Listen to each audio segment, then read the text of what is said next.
స్పెసిఫిక్గా ఈ పాయింట్ మహిళలకి అని రోస్టర్లోనే ఫిక్స్ చేసేసేవాళ్ళు.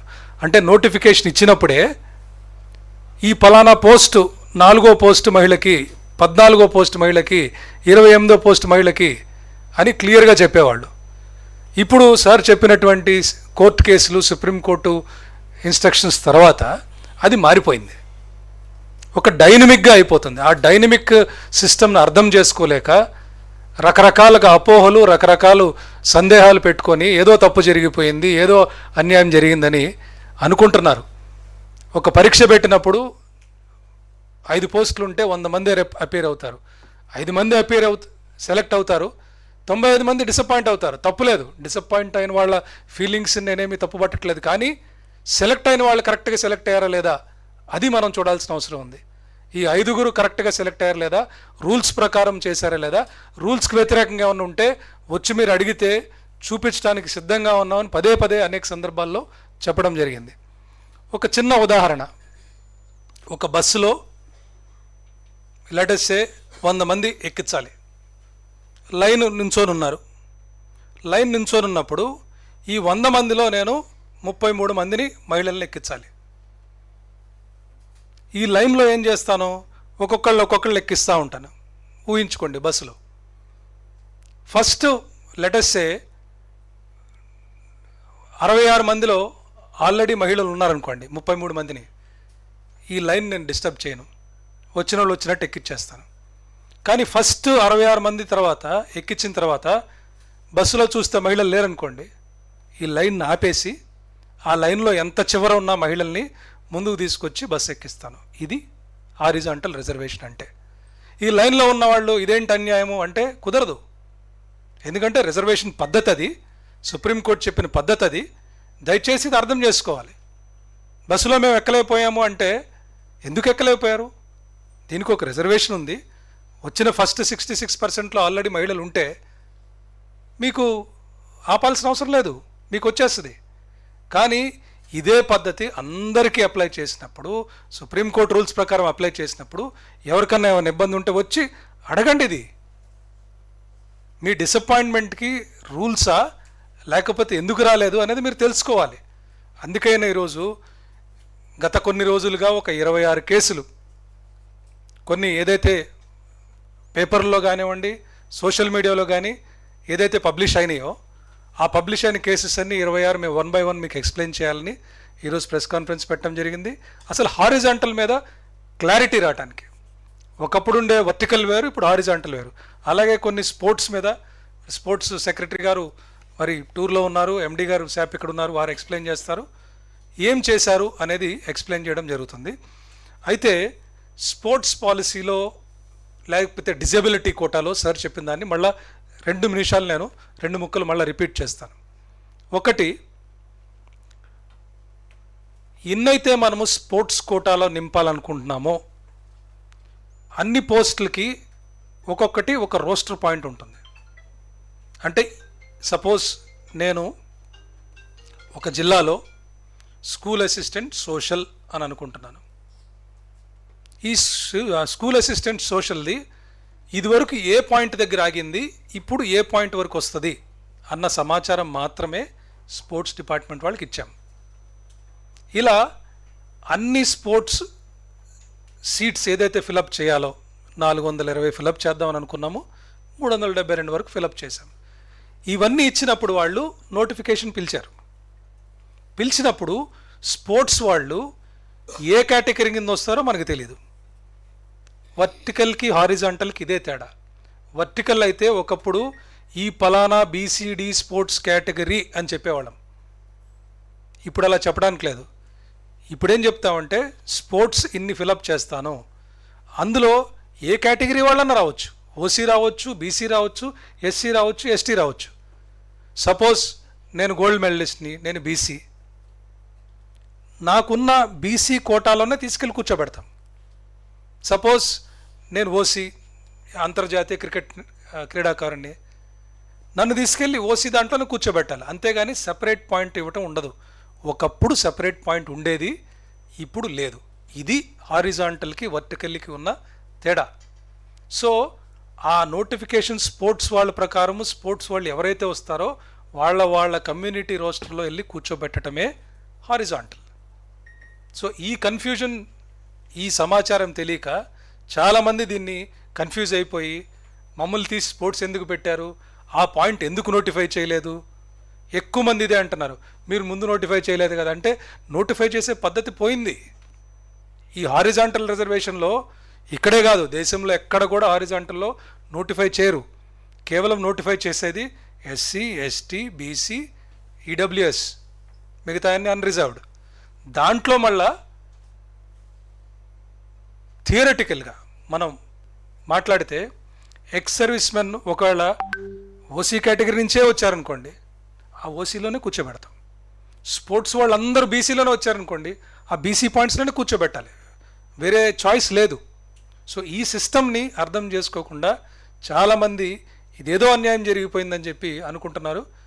నేను అందుకనే మళ్ళా ఎగ్జాంపుల్స్తో క్లారిఫై చేద్దాము అని చెప్పడం జరిగింది. మళ్ళీ మేము చెప్పేది ఏంటంటే, ఎవరికి ఏ అనుమానం ఉన్నా వస్తే మా కమిషనర్ ఆఫీస్లో సెల్ రెడీగా ఉంది. They will explain. ఎక్కడ ఎటువంటి రూల్స్ అతిక్రమణ కానీ వయలేషన్ కానీ ఎక్కడ జరగలేదని మరొకసారికి మీ అందరికి కూడా తెలియజేస్తున్నాను. కపుల్ ఆఫ్ స్లైడ్స్ దయచేసి ఒక 5-10 నిమిషాలు నాతో ప్లీజ్ బీ పేషెంట్.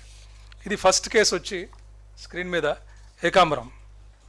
ఈయనది ఇప్పుడు ఇంకొక ఇంట్రెస్టింగ్ ఎగ్జాంపుల్ అండి. ఒకటి 1:1 పద్ధతిలో మేము కాల్ లెటర్స్ పంపించామని చెప్పాం. మీకు క్లియర్ చూస్తే కాల్ లెటర్స్లో ప్రతి కాల్ లెటర్లో వెనక చాలా క్లియర్గా బోల్డ్గా రాసి పెట్టాం. ప్రతి కాల్, ఏ క్యాండిడేట్ కూడా దీన్ని విభేదించడానికి లేదు. ఏమని రాసింది, the mere call letter is only for certificate verification and does not confer any right of selection. ఇంత క్లియర్గా చెప్పిన తర్వాత నన్ను ఎందుకు సెలెక్షన్ లిస్ట్ లేదు అని అడగటం ఎంతవరకు కరెక్ట్? సరే, ఇతను ఏకాంబరం కేసుకు వద్దాం. ఏకాంబరం కేసులో ఇతనికి వచ్చింది 125 ర్యాంకు. 7 వేకెన్సీలు ఉన్నాయి. 7 వేకెన్సీలో ఫస్ట్ 5 ఏమో మెరిట్ ప్రకారం వచ్చేసింది. లాస్ట్ 2 ఫిజికలీ హ్యాండిక్యాప్డ్ కింద వచ్చింది. అంటే ఇందాక నేను చెప్పినట్టు ఆ బీసీడీలో వీళ్ళిద్దరూ ఉన్నారు కాబట్టి ఖచ్చితంగా వీళ్ళిద్దరికే వస్తుంది. అది ఓసీలో ఉండుంటే ఫిజికల్లీ డిజేబుల్డ్ వాళ్ళు ఓసీ వాళ్ళ సీట్లలోకి వెళ్ళిపోయిండేది. ఇక్కడ బీసీలో ఉన్నారు కాబట్టి ఫిజికల్లీ డిజేబుల్డ్ వాళ్ళు ఆ బీసీ కోటా కిందే వచ్చి కూర్చుంటారు. ఇక్కడ ఇతను అడగచ్చు, మాకు నాకు కాల్ లెటర్ పంపించారు కదా అని. ఇందాక చాలా క్లియర్ పంపించాను. This is only for verification call letter. ఇప్పుడు ఏమవుతుందంటేనండి, ఇక్కడ ఏకాంబరం కేసులో లేదా మిగతా వాటి కేసులో 2-3 సందర్భాల్లో కాల్ లెటర్ వచ్చినా సెలెక్ట్ కాకపోవడానికి కారణాలు 2-3 ఉంటాయి. ఏమిటంటే, ఇప్పుడు ఫర్ ఎగ్జాంపుల్ ఒకటి, నేను ఈ పర్టికులర్ కేసులో ఇతనికి 116 వరకు మెరిట్లో వచ్చింది, 125లో వచ్చాడు. ఇప్పుడు ఈ ఫిజికలీ హ్యాండిక్యాప్డ్ ఎవరైతే సెలెక్ట్ అయ్యారో, ఇక్కడ ఇద్దరు సెలెక్ట్ అయ్యారు. ఈ సందర్భంగా ఏమైందంటే, ఫిజికలీ హ్యాండిక్యాప్డ్ వేరే కోటాలో ఫస్ట్ సెలెక్ట్ అయ్యాడు. అంటే ఓసీ కోటాలో ఫిజికలీ హ్యాండిక్యాప్డ్ ఓసీనో ఎస్సీనో సెలెక్ట్ అయ్యాడు. అతను సర్టిఫికేట్ వెరిఫికేషన్లోనో లేకపోతే వెరిఫికేషన్కో రాలేదనుకోండి. సో అతను తీసి పక్కన పెట్టేసి నెక్స్ట్ ఫిజికలీ హ్యాండిక్యాప్డ్ ఎవరున్నారని చూస్తే అతను బీసీడీ అతను ఉన్నాడు. సో ఒకప్పుడు మనం ఫస్ట్ రౌండ్ ఆఫ్ వెరిఫికేషన్లో ఓసీలో ఉండే ఫిజికలీ హ్యాండిక్యాప్డ్ డిస్క్వాలిఫై అయ్యాడో లేకపోతే సర్టిఫికేట్లకు రాలేదో లేకపోతే అతనికి మెడికల్ ఇన్వాలిడేషన్ అనే కారణం వల్ల అతను తీసి పక్కన పెట్టడం వల్ల నెక్స్ట్ ఫిజికలీ హ్యాండిక్యాప్డ్ బీసీ ఉన్నాడు కాబట్టి నేను బీసీలోనే కూర్చోబెడతాను. సో ఆ బీసీ అతను వచ్చాడు కాబట్టి ఇతనికి కాల్ లెటర్ వచ్చినా కూడా, అంటే వెరిఫికేషన్ లెటర్ వచ్చినా కూడా సెలెక్షన్ కాలేదు. అలాగే ఇంకొక సందర్భంలో 2-3 పోస్టులకి ఒకే క్యాండిడేట్ ఎలిజిబుల్ అయి ఉండొచ్చు సర్టిఫికేట్ వెరిఫికేషన్ కోసం. కాబట్టి ఒక చోట 2-3 చోట్ల వాళ్ళు వెరిఫికేషన్ కోసం ఎలిజిబుల్ అయ్యారంటే ఏదో ఒకటే తీసుకుంటాడు సీటు.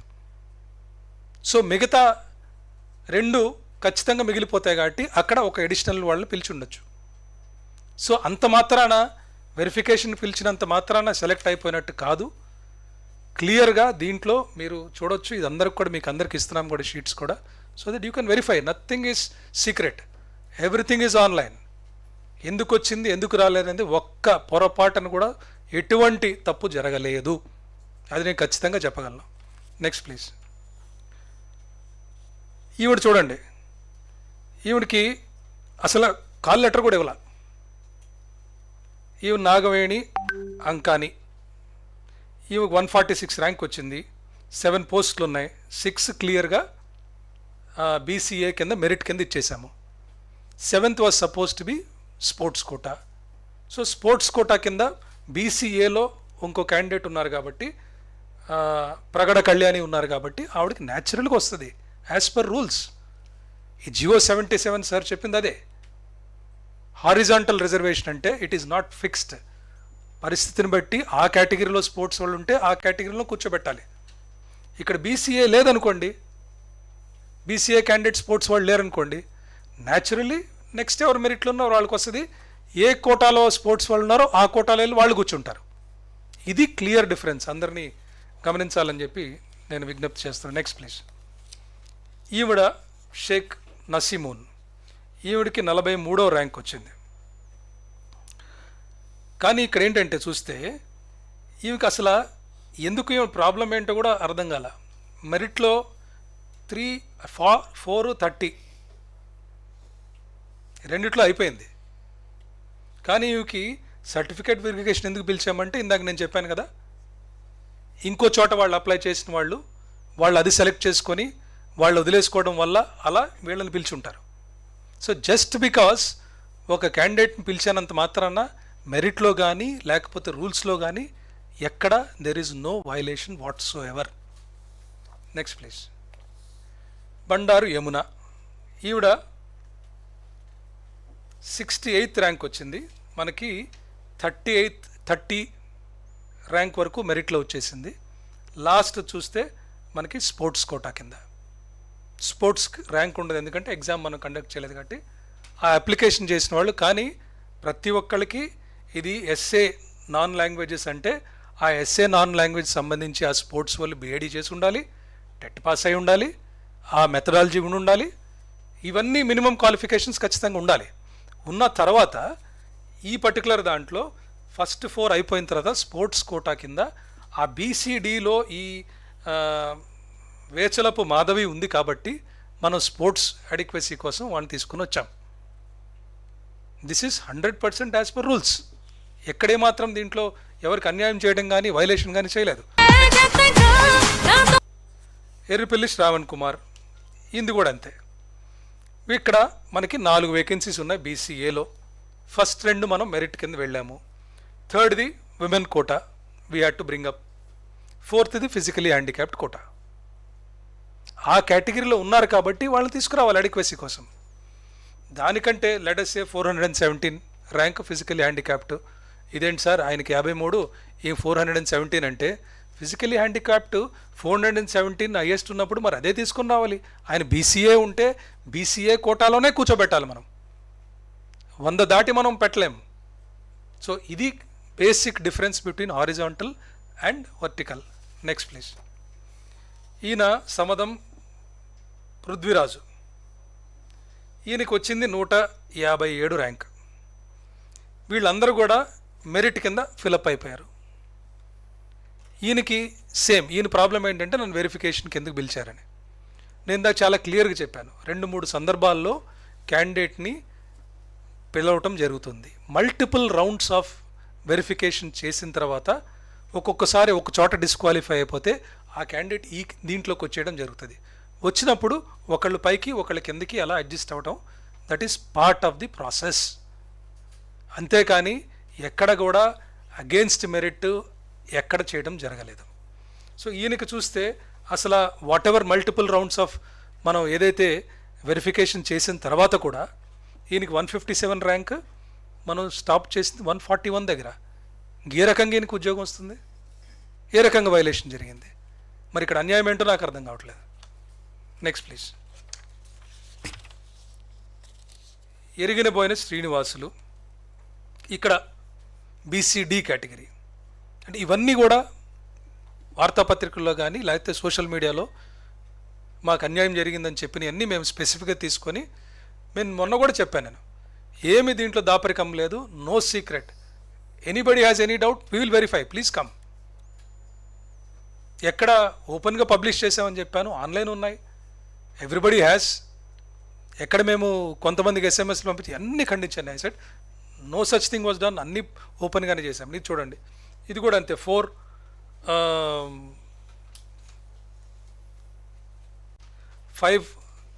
6 ఉంటే 5 vacancies were field by general merit, 6th one was X service men. X service men ఆ బీసీడీలోనే ఉన్నాడు కాబట్టి ఈ పోస్ట్లో అప్లై చేసిన దాంట్లో ఖచ్చితంగా ఆ రిజర్వేషన్ ప్రకారం ఆయన తీసుకొని వస్తాం. ఇప్పుడు ఒక మెరిట్కి, జనరల్ కేటగిరీకి, ఎస్సీకి, ఎస్టీకి వీ కెనాట్ కంపేర్. రిజర్వేషన్లో మార్కులు తక్కువ వచ్చినా ఎందుకు ఇచ్చారు అని అంటే that's a larger debate. Ex service మెన్లో ప్రభుత్వం ఇచ్చిన రిజర్వేషను, ఫిజికల్లీ డిజేబుల్డ్ వాళ్ళకి ప్రభుత్వం ఇచ్చిన రిజర్వేషను, సుప్రీం కోర్ట్స్ చెప్పిన రిజర్వేషన్ని మనం we cannot challenge. That is the rule of the land.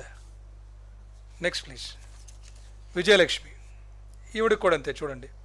ఈవిడ ఓసీ కేటగిరీ, చిత్తూరులో.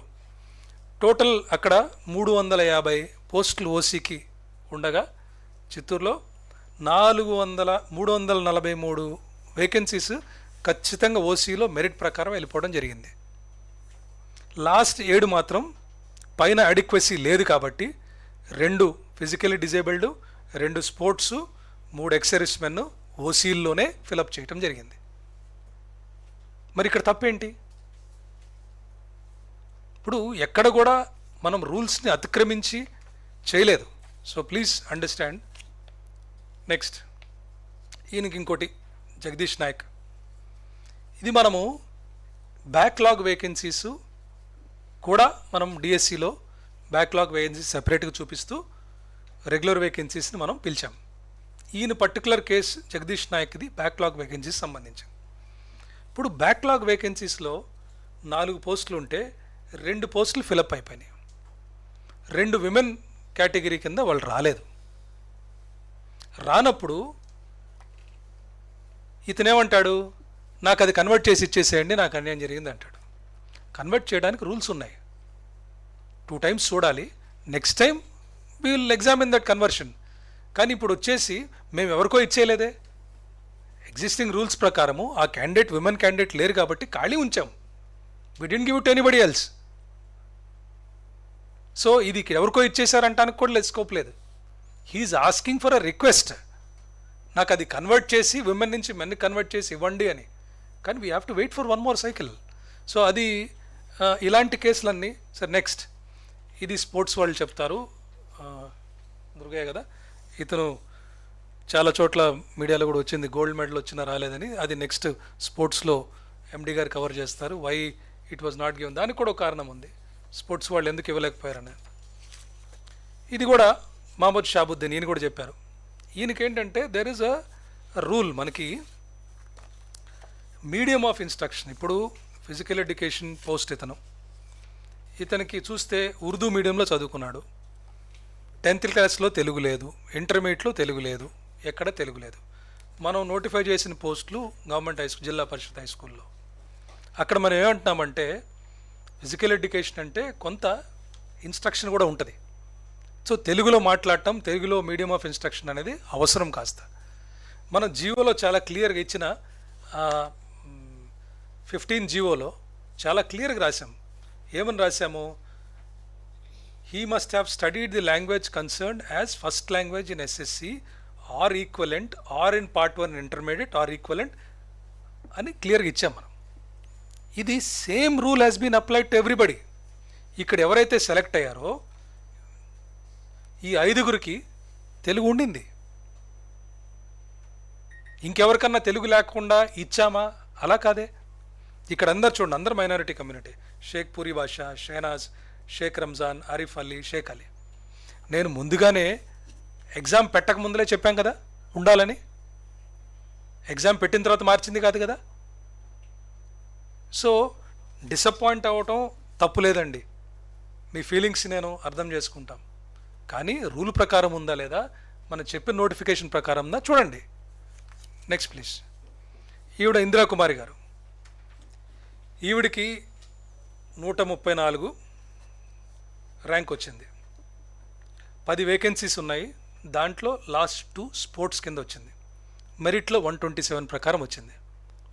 ఇప్పుడు ఈవిడేం అడుగుతారు, ఆ స్పోర్ట్స్ కిందకి ఇస్తారని. ఇప్పుడు ఎస్సీ గ్రూప్ 3లో ఎస్ఏ నాన్ లాంగ్వేజ్ సోషల్ స్టడీస్లో 2 స్పోర్ట్స్ వాళ్ళు ఉండి అప్లై చేసుకున్నప్పుడు మరి ఎస్సీ గ్రూప్ 3లోనూ కూర్చోబెట్టాలి కదా, కృష్ణా జిల్లాలోనూ కూర్చోబెట్టాలి కదా. మనం తీసుకెళ్ళి చిత్తూరులోనో కడపలో కూర్చోబెట్టలేం, లేదా ఓసీలో కూర్చోబెట్టలేం కదా. That is the rule. మరి అలాంటప్పుడు ఈమె చూస్తే ఈమె కూడా అంతే. Only because of rules she could not be accommodated. Next please. Duddukuri Venkata Nagalakshmi. ఈవిడికి 410 ర్యాంక్ వచ్చింది.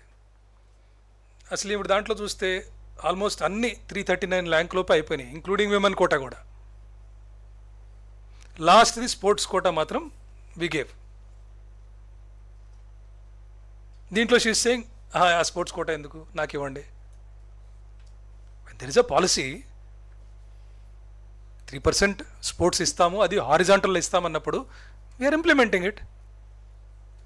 ఏ ఒక్క కేసులో అన్నా ఎక్కడన్నా తప్పు జరిగింది ఇంత ఓపెన్గా ఎవరైనా చెప్తారా? ఓపెన్గా మీకు ఇచ్చేస్తాం కాపీస్ కూడా, వెరిఫై చేసుకోండి, no problem. Thangella Balakrishna. Next. ఇది అగైన్ సేమ్. ఇప్పుడు 26 కేసులు కూడా ఇంతే, ఈచ్ అండ్ ఎవ్రీ కేస్. దీంట్లో 14 వేకెన్సీస్ ఉన్నాయండి. 14 వేకెన్సీస్లో 4 విమెన్కి వెళ్తాయి. న్యాచురలీ 33% ఉంటుంది కాబట్టి వాళ్ళకి it will go depending on the cycle. ఇక్కడ విమెన్కి ఇచ్చాము, ఎక్స్ సర్వీస్ మెన్ వాళ్ళు ఎక్స్ సర్వీస్ మెన్కి వచ్చారు. ఏది తప్పు దీంట్లో? So it is purely as per the horizontal reservation and merit. Next please. ఇక్కడ పోలుబోయిన లక్ష్మీ భారతి. ఈవిడికి 104 ర్యాంక్ వచ్చింది. కానీ ఇక్కడ కడపలో బీసీఏలో ఎస్ఏ మ్యాథమెటిక్స్లో there was somebody with physically handicapped. Physically handicapped ఎలా చూస్తారంటేనండి, ఇప్పుడు సపోజ్ ఇదే చూద్దాం. Mathematics school assistant, visually handicapped ఉంటుంది, హీరింగ్ హ్యాండిక్యాప్డ్ ఉంటుంది, ఆర్థో హ్యాండిక్యాప్డ్ ఉంటుంది, మెంటల్ ఇల్నెస్, 4 రకాలు ఉంటాయి. ఈ మ్యాథ్స్లో సపోజ్ విజువలీ హ్యాండిక్యాప్డ్లో 4 రకాల వాళ్ళు, 4 కమ్యూనిటీస్ వాళ్ళు ఉన్నారనుకుందాం, ఓసీ, బీసీ, ఎస్సీ, ఎస్టీ. అందులో ఎవరు టాప్ ర్యాంకరో చూసుకొని, సపోజ్ విజువలీ హ్యాండిక్యాప్డ్లో ఓసీ టాపర్ అనుకోండి, ఓసీ రోస్టర్లోనే వెళ్ళి కూర్చోబెడతాం. అలాగే ఒకవేళ బీసీ ఏ టాపర్ అనుకోండి, బీసీ దాంట్లోనే కూర్చోబెడతాం. సో ఈ పర్టికులర్ కేసులో మ్యాథమెటిక్స్లో ఫిజికలీ హ్యాండిక్యాప్డ్ అప్లై చేసిన వాళ్ళలో BCA category was the top. So బీసీఏలోనే కూర్చోబెడతాం. కూర్చోబెట్టినప్పుడు ఇందాక నేను చెప్పినట్టు బస్ ఎగ్జాంపుల్ లాగా లైన్లో చూసుకోవడము, ఆ క్యాండిడేట్ ఉంటే బస్ ఎక్కిస్తాము, లేదంటే లైన్లో ఉన్నవాళ్ళు ఆగిపోతారు. As simple as that. So ఇది అర్థం కాక, హారిజాంటల్ని సరిగ్గా అర్థం చేసుకోక కొంత అపోహలు ఉండటం వల్ల బాధపడుతున్నట్టున్నారు. దయచేసి దీన్ని క్లియర్గా అర్థం చేసుకోండి అని నా విజ్ఞప్తి. ఈయన నెక్స్ట్ నరసింహారావు గారు, ఆంధ్ర. ఈయన ఎస్సీ గ్రూప్ 3కి చెందినవారు. ఈయనేమంటారంటే,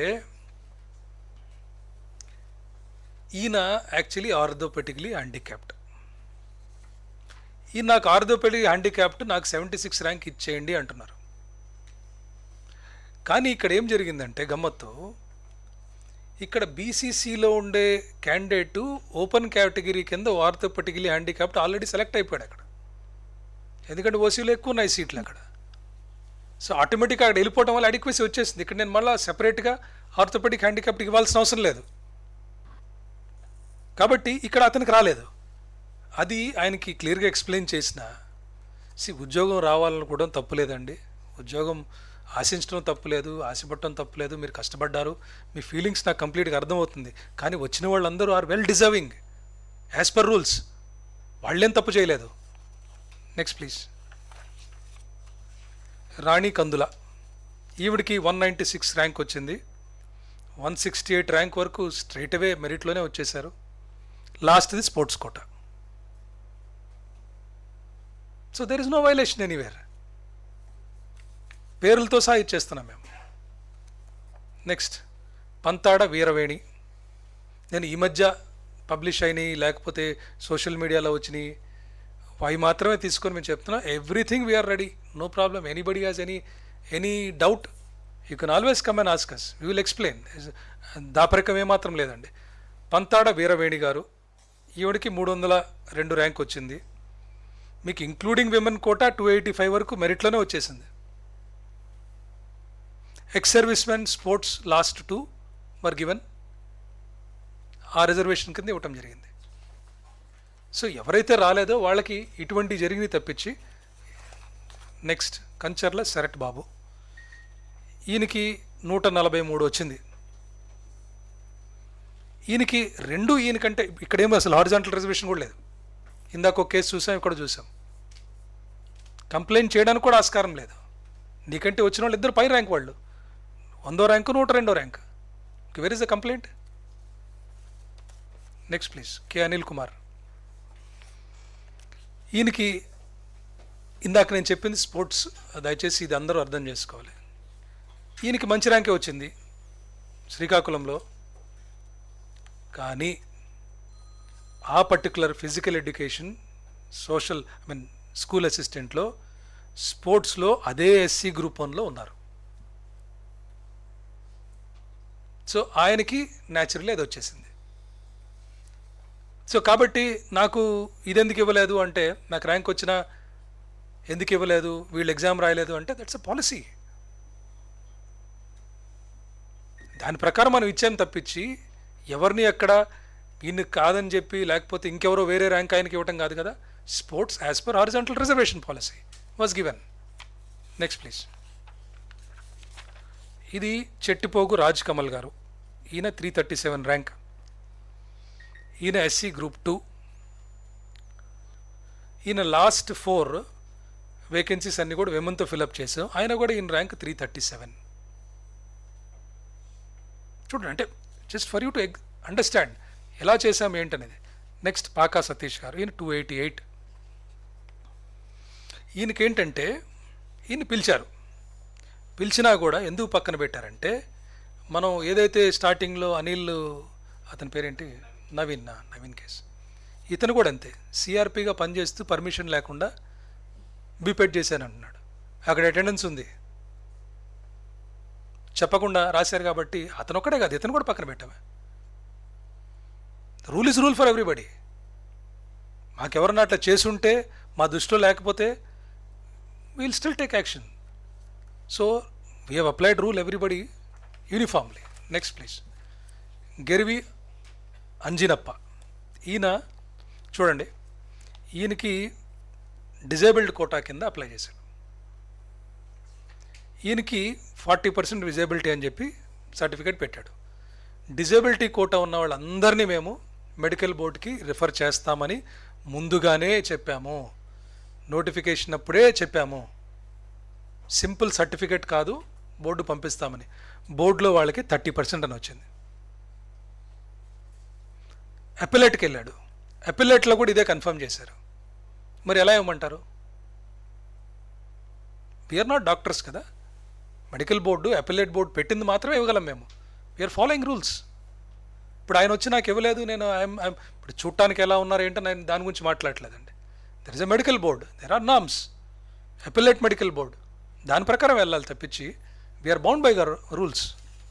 next Pentapati Pratibha Tarani garu, 87th rank. ఈవిడంతే సింపుల్, ఈవిడికి కాస్ట్ వెరిఫికేషన్ కోసం, సర్టిఫికేట్ వెరిఫికేషన్ కోసం పిలిచారు బికాజ్ ఆఫ్ కారణాలు నేను చెప్పిన దానివల్ల. కానీ ర్యాంక్స్ చూస్తే ఈవిడ కంటే పైన వాళ్ళకే వచ్చాయి ర్యాంక్స్.